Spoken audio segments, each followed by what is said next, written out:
Proparco a placé au cœur de son mandat le soutien aux banques panafricaines, partant du principe en effet qu'il n'y a pas de croissance économique, de croissance durable, sans l'essor préalable de ces institutions financières. Le développement des réseaux bancaires africains est un phénomène récent, je veux dire, en Afrique.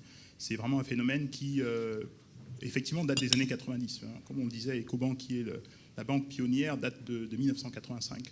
Les réseaux bancaires en Afrique ont existé avant, mais c'était essentiellement des banques étrangères qui avaient un réseau. Traditionnellement, les banques étrangères avaient vocation à accompagner les clients de leur pays, donc les banques françaises accompagnaient les clients français, les banques anglo-saxonnes plutôt des clients internationaux.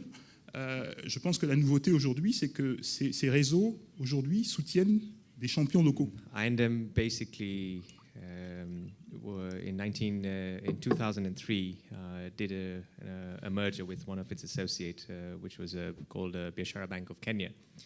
And that basically led to a quantum jump in I&M's growth in Kenya. And at the same time, regional integration, East African regional integration had already begun. And there was already a surge of companies that were looking at operating out of Kenya, looking at markets in Tanzania, Uganda, Rwanda. And we saw a great opportunity of looking at more in the terms of trade finance, where clients were seeking to open LCs outside Kenya because of they were setting up their manufacturing units in the neighboring countries. Le réseau international que j'ai l'honneur d'animer, il est là pour alimenter notre réseau Ecobank africain. Entre des grands continents comme l'Asie par exemple, avec l'Inde et la Chine, l'Europe évidemment, vers le continent africain. Mais nous avons aussi dans notre ADN ce vrai côté panafricain. Je m'explique.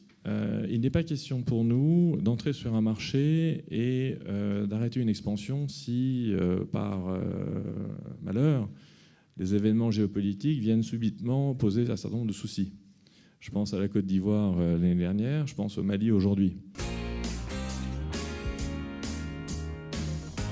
Je me tourne désormais vers Monsieur Thiam. Vous m'avez dit que la croissance du groupe Telium s'était reposée sur un certain nombre de partenaires bancaires pour financer sa croissance, et notamment Ecobank d'ailleurs, qui a pu contribuer à Dakar au financement du fameux hôtel Radisson Blu ainsi que de son centre commercial. Alors, est-ce que vous pouvez nous expliquer plus en détail dans quelle mesure le groupe Telium appuie sa croissance sur celle de réseaux bancaires partenaires?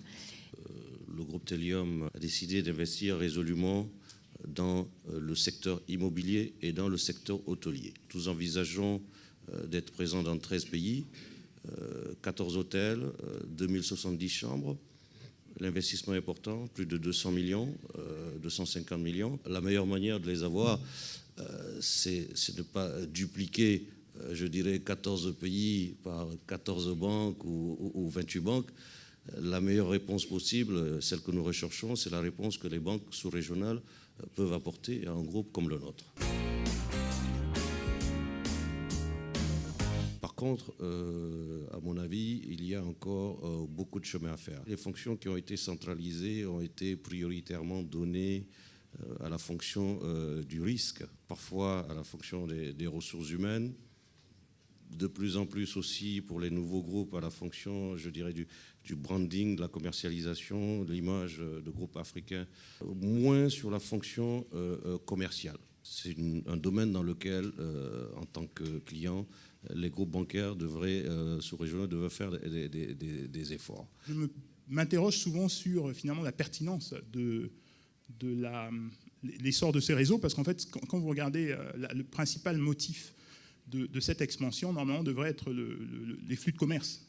Malheureusement, comme vous savez, en fait, le commerce entre pays est très limité, d'une part. Le deuxième, c'est que l'essentiel du commerce en Afrique se fait, je dirais, des pays ne se fait pas à l'intérieur des pays africains, mais d'un pays vers l'Europe ou vers les États-Unis. La population fait la richesse, non pas la misère des pays. Je suis de ceux qui croient en la démographie, qui croient aux populations. Au Maroc, le taux de bancarisation était de 16% il y a 10 ans. Aujourd'hui, il est supérieur à 60%. Très simple. Bien sûr, il y a des éléments exogènes qui sont venus favoriser cette intégration bancaire, comme l'urbanisation, on en a parlé tout à l'heure, comme l'augmentation du pouvoir d'achat, on en a parlé tout à l'heure. Mais surtout, c'est le crédit. C'est le crédit qui va faire la promotion du citoyen. Nous avons la capacité aujourd'hui sur le plan organisationnel, je dis bien organisationnel, d'aller rapidement dans des pays parce que c'est comme un kit. Nous arrivons avec notre système d'information, avec nos procédures, avec ce que nous appelons les pratiques commerciales et les pratiques managériales, avec une clientèle qui est mise en portefeuille et segmentée, et avec des produits formatés. Nous avons une trentaine de produits maintenant, donc nous sommes une banque qui peut s'exporter facilement. Mais il ne faut pas aller trop vite. Consolidons ce que nous avons, parce que nous sommes dans des pays où il y a un potentiel de croissance exceptionnel, mais en même temps, allons-y dans des pays pour compléter ce potentiel.